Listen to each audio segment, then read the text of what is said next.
Hello at kamusta kayong lahat mga kapotpot? In this video ay ibabahagi ko sa inyo kung ano ang mga ginawa ko at kung paano ba ako na-monetize. Makakatulong ito sa inyo lalo na sa mga nagsisimulang katulad ko at nagpaparami ng subscribers at watch hours para makuha ang requirements ng YouTube. Kung bago or napadaan ka lang sa channel ko, ako nga po pala si Marley Andrei at kung hindi ka pa nakasubscribe sa channel ko, i-click mo lang subscribe button at yung pinaka-importanteng bell para ma-notify ka sa mga latest kong videos. Okay, balik na tayo sa pinag-uusapan natin. Paano nga ba ako na-monetize? Una, kailangan mo muna ma-reach ang requirements ni YouTube na 1,000 subscribers at 4,000 watch hours. Paano ko nakuha ang 1,000 subscribers ko? Hindi ko ikakahiya na nagsimula rin ako sa palitan ng subscriber. Halos ang first 1,000 subscribers ko ay nakuha ko sa panonood ko ng isang live stream. Kung kilala niyo po si Mama Ingrata de Ortiz, siya po ang tumulong sa akin para maparami ang mga subscribers ko. Tumutulong po siya sa mga small YouTubers para makumpleto mo ang 1K subs. Gabi-gabi po kami nanonood ng live stream niya. Naging VIP member niya ako ng halos 3 months. Malaki po ang natutulong niya sa mga small YouTubers na katulad ko. Aminin man natin o hindi, talagang mahirap makakuha ng subscribers.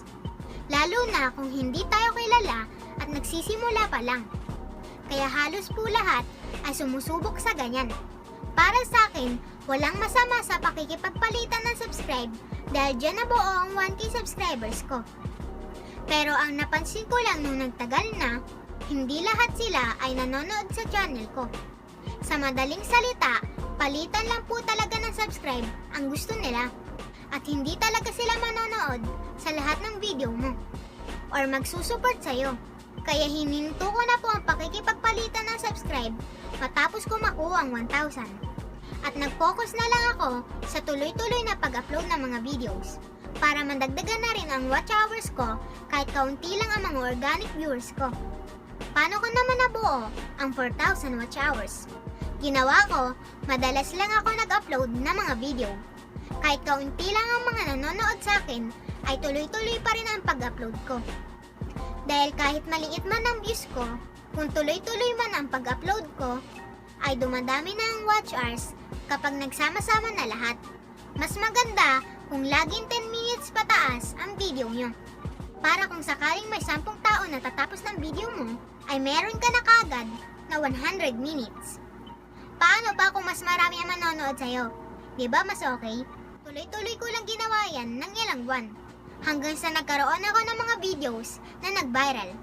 At talagang humatak ng mataas na watch hours para makumpleto ko ang 4K na need ni YouTube.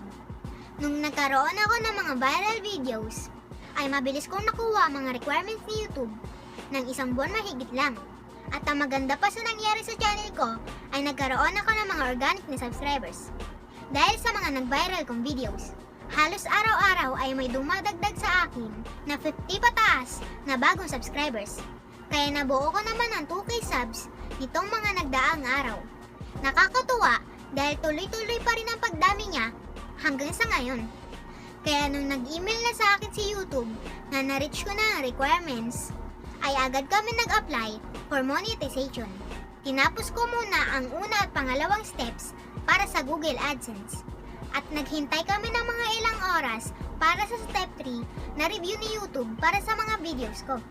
After ng halos 24 hours, ay may na-receive kaming email na approve na ang channel ko for monetization. Sobrang saya ko lang talaga dahil napakabilis na review ni YouTube at magkaka-ads na mga videos ko. Nanood lang kami ng tips sa YouTube kung paano mabilis ma-review ang channel mo. At ayun, effective at totoo nga. Dapat talaga ay malinis lang ang channel natin kapag mag-apply na tayo for monetization. Wala mga reuse content or anumang mga bawal sa policy ni YouTube. Pero yung iba naman kahit may copyright claim at strikes ay namamonetize pa rin. Pero hindi ko lang po sure kung ilang araw ang mga review ni YouTube sa ganong case. Ang mabibigay ko lang po na tip sa inyo ay tuloy-tuloy nyo lang po ang pag-upload ng mga videos. Mas mahabang video, mas maganda.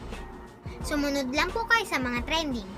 Dahil siguradong kapag ganyan ang video na i-upload mo sa channel mo, ay may naghanap niyan at siguradong panonoorin ang video mo. Huwag lang po kayo magmamadali dahil darating din po ang time na makukuha nyo yan. Ang importante ay huwag kayong susuko or hihinto. Di bali na matagal ang proseso, okay lang po yan. Dahil dyan din ako nagsimula. Halos mag-iisang taon na rin po akong active sa pag-upload. Pero ngayon lang ako na-monetize. Kaya tuloy lang po, kayang-kaya nyo yan. Wala pong madali sa umpisa, kaya lahat po ng paghihirap natin ay may kapalit na tagumpay. May mga nag-message at nagtanong nga po pala sa akin sa Facebook page about sa mga nagbebenta ng watch hours at subscribers. At tinatanong nila kung ginawa ko daw yon. Ang sagot ko po ay hindi. Wala po akong pera na pambayad para doon. Kaya nagtiyaga lang po ako sa pag-upload ng mga videos. Wala naman po masama dyan kung bibili kayo para mapabilis ang pagdami ng watch hours at subscribers nyo. Ang magiging problema nyo lang po dyan ay kapag na-monetize na kayo. Dahil sa artificial po ang ginamit nyo for subscribers at watch hours, sino na ang mga manonood sa videos nyo para kumita? Hindi naman po siguro pwede na bibili ulit kayo ng viewers para mapanood ang mga videos nyo. Dahil gagastos lang ulit kayo at parang wala lang ang kikitain nyo. Dapat po talaga ay mahanap nyo ang organic na viewers. Dahil sila po ang mga tunay na manonood at magsusupport sa channel nyo. Nasa inyo pa rin lahat ng desisyon. At hindi naman po ako against dyan. Dahil kayo po talaga ang gagawa ng way para sa channel nyo. Basta ang mabibigay ko lang po na tip sa inyo ay gumawa kayo ng mga nauusong video. Dalasan nyo ang pag-upload.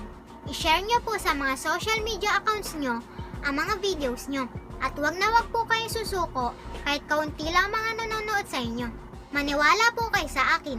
Darating din ang time na makikilala din ang channel nyo. At dadami ang viewers at subscribers nyo. Wala pong madali sa umpisa. At lagi nyo pong tandaan na kahit bata pa tayo ay kaya rin natin gawin ang mga nagagawa ng matatanda. Sa mga nagtatanong nga po pala kung may sahod na ako, ang sagot ko po ay wala pa po. Dahil para rin po itong trabaho. Nakapagtapos ka na sa requirements, ay dun ka pala magsisimula magtrabaho at magkasweldo. Pero may kinikita na pong maliit ang channel ko ngayon kahit paano. Kaya please supportahan nyo po lahat ng mga videos ko. At tapusin nyo po lahat ng mga ads na lumalabas sa mga bawat video ko. Dahil malaki po ang maitutulong sa akin yan. Marami pong salamat sa inyong lahat. Siya nga po pala, disclaimer, hindi po ako expert.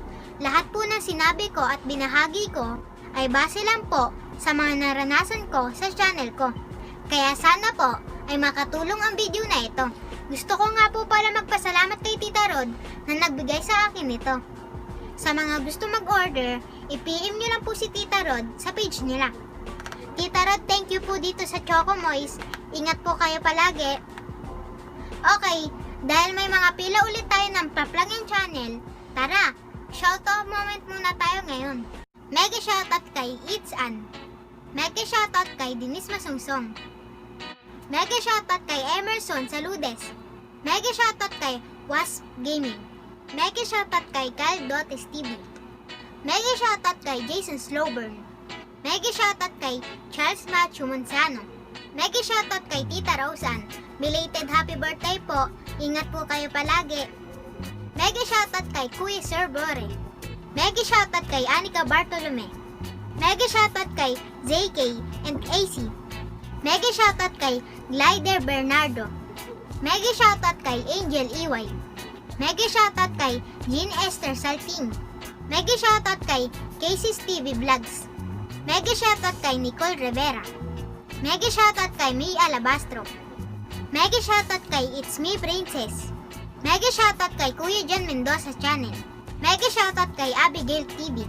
Mega shoutout kay Queenie Chabs. Mega shoutout kay Moe Life. Mega shoutout kay Angela Luna. At mega shoutout kay Ate Kay. Thank you po sa paggawa niyo sa akin palagi ng vector. Ingat po kayo palagi. Please mga kapotpot, suportahan at isubscribe niyo rin po ang mga channel nila. At tulungan niyo po kayo ng mga small YouTubers na lumago. Maraming salamat po. Sa mga gusto magpa-plug ng channel, just comment down below at itaas natin yan. Calling sa lahat ng mga small YouTubers dyan. Tara, magtulungan tayo para sabay-sabay tayo lahat sa pag-angat. So dito muna ako magtatapos. Abangan nyo pa po yung mga next home video. So don't forget to subscribe, like, and share. At pakilike na din po yung Facebook page ko. And follow me on IG. Salamat po. Good vibes lang. Bye! Suportahan na at please mga kapotpot, suportahan na at please mga kapotpot, suportahan na at i-subscribe nyo. Mega shoutout kay Glider Bernardo. Mega shoutout kay Glider Bernardo. Mega shoutout kay Glider Bernardo. Pero may kinikita na pong maliit ang channel ko ngayon kahit kapaano. Ang kapaano? Dahil ay sa inyo pa rin lahat ng desisyon. Wala pong mahirap sa umpisa. Kaya lahat po wala ng pong mahirap, madali. Ay. Kaya lahat po ng paghihirap natin ay may kapalit na tagumpay. Sayang, ang ganda sana. Ulitin mo. Kaya lahat po ng paghihirap natin ay Mali ka na eh. Bulol ka na dun. ang mga Maibibigay. Ang maiibig Ano? sobrang saya ko lang talaga. Oh, ano? Ano na? Tinapos ko muna ang una at pangalawang steps. Ulit. Tumutulong po siya. Okay, balik na tayo sa pinag-uusapan natin.